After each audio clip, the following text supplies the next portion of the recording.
श्री सीतारामचंद्र भगवान की जय। श्री राधा कृष्ण भगवान की जय। श्री गौरी शंकर भगवान की जय। बंधुओं, मैं आचार्य अरविंद मिश्र कार्तिक मास के महात्म को लेकर के आपके समक्ष उपस्थित हूँ। यह कार्तिक मास भगवान नारायण को अत्यंत प्रिय है। इस महीने में किया गया सारा कृत्य, पुण्य कृत्य जो है अक्षय हो जाता है। कार्तिक महीने को दामोदर महीना भी कहा जाता है। यह मास भगवान जनार्दन को बहुत प्रिय होता है। प्रिय इसलिए होता है कि इस महीने में भगवान ने बहुत सारी लीलाएं की थी। श्रीमद् भागवत के अनुसार उलूखल लीला, यानी भगवान कार्तिक महीने में उलूखल लीला की थी। ओखल में बंधने की जो लीला थी, वत्स चारण की लीला, बछड़ा चराने की लीला जो है दीपावली के बाद अष्टमी के दिन गोपाष्टमी को। चातुर्मास संपन्न होता है इसी महीने में। प्रबोधनी एकादशी के दिन भगवान शेष शैया से अपनी चिर निद्रा का परित्याग करके उठते हैं, इसलिए इसको प्रबोधनी एकादशी इसी महीने में होती है। महान दीपोत्सव का पर्व, दीपावली का पर्व इसी महीने में होता है। भगवान धन्वंतरी का प्राकट्य, मैं सूक्ष्म रूप से संपूर्ण लीलाओं का मैं आपको ध्यान करा रहा हूँ। भगवान धन्वंतरी का प्राकट्य इसी महीने में हुआ है।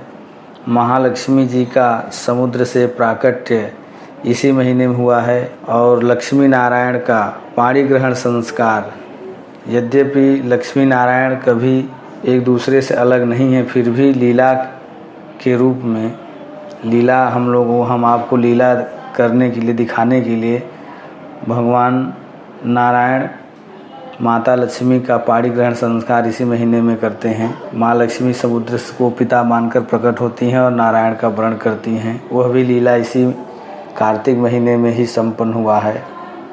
नरकासुर का उद्धार और नरकासुर द्वारा उनके कारागार में कारागार में बंद की हुई 16,100 राजकुमारियों के ऊपर कृपा भगवान ने इसी महीने में की थी। आदि बहुत सी लीला की तिथि कार्तिक मास से जुड़ी हुई है। इसी महीने में पवित्र ब्रजमंडल धाम की जो है 84 कोस की परिक्रमा भी कार्तिक महीने में भी की जाती है। इस महीने में आंवले और तुलसी की विशेष पूजा की जाती है। कार्तिक मास में आंवले के वृक्ष के नीचे भोजन बना करके प्रसाद पाने का बहुत महत्व हमारे शास्त्रों में बताया गया है। सभी वैष्णवों को संपूर्ण कार्तिक मास में आंवले के वृक्ष के नीचे भोजन करना चाहिए। संपूर्ण मास में न हो सके तो कम से कम महीने में, पूरे कार्तिक महीने में एक दिन तो अवश्य आंवले के वृक्ष के नीचे रसोई बनाएं तथा उसी दिन आंवले के वृक्ष का पूजन करें और भगवान नारायण को रसोई का भोग लगा करके प्रसाद उसी आंवले के वृक्ष के नीचे ही पाएं, जिससे अच्छे पुण्य की प्राप्ति होती है।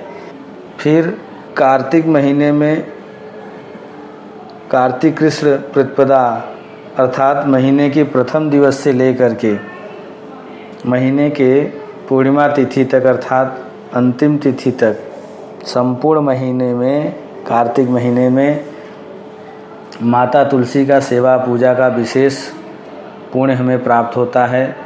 इस महीने में हमको सूर्योदय से पूर्व उठ करके हम सभी वैष्णवों को स्नान कर लेना चाहिए और स्नान करने के पश्चात सर्वप्रथम अपने माता तुलसी के पास एक शुद्ध देसी गाय के घी से दीपक प्रज्वलित करके उनको दीपदान करना चाहिए और तुलसी जी की परिक्रमा करनी चाहिए तथा जल से सिंचन करना चाहिए। इसका बहुत पुण्य हम आपको प्राप्त होता है। जो तुलसी के बिरवा को सिंचित करता है उससे यमराज भी भयभीत हो जाते हैं। यानी उसको कभी यमलोक नहीं जाना होता है, उसे हमेशा किसी न किसी पुण्य लोक की ही प्राप्ति होती है। इतना महात्म तुलसी को जल देने और दीपदान करने और उसकी प्रदक्षिणा करने पर बताया गया है। बंधुओं, इसलिए संपूर्ण कार्तिक मास में प्रातःकाल और सायंकाल एक दीपदान तुलसी के पौधे के पास अवश्य करें। बाकी अपने ठाकुर जी के मंदिर में केवल दीपावली को ही नहीं, नित्य अगर दीपदान करें तो बहुत अच्छी बात है। और नहीं तो कम से कम सुबह और सायं तुलसी के वृक्ष के पास अवश्य एक दीपदान अवश्य करें और तुलसी की परिक्रमा करें। इससे अच्छे पुण्य की प्राप्ति होती है और कोई न कोई दिव्य पुण्य लोक मृत्यु के बाद प्राप्त होता है। कार्तिक मास में किया गया दान, पुण्य, अनुष्ठान, जप जो भी होता है धार्मिक अनुष्ठान, वह अक्षय हो जाता है, वो कभी नष्ट नहीं होता है। इसलिए साधक को चाहिए कि इस महीने में धार्मिक अनुष्ठान को कम से कम न अधिक तो दुगुणित कर दे। अर्थात एक माला नित्य यदि हम कर रहे हैं तो उस माला को 2 कर दें और सारे इसी प्रकार सारे धार्मिक कार्य दुगुणित कर दें और भगवान ठाकुर जी की जो है उपासना करें। यह बहुत पवित्र मास है। इस महीने का महात्म्य जितना भी कहा जाए उतना ही कम है। इसलिए हम साधारण व्यक्ति इस महीने के महात्म्य को क्या कह सकेंगे। कार्तिक मास का महात्म्य शास्त्रों से भरा पड़ा हुआ है। बंधुओं, हम और अधिक क्या कहें। माता गाय, माता तुलसी और भगवान ठाकुर जी की कृपा आप सभी पर, भक्तों पर निरंतर बनी रहे। इसी के साथ जय श्री राम। श्री सीतारामचंद्र भगवान की जय। जय जय श्री सीताराम।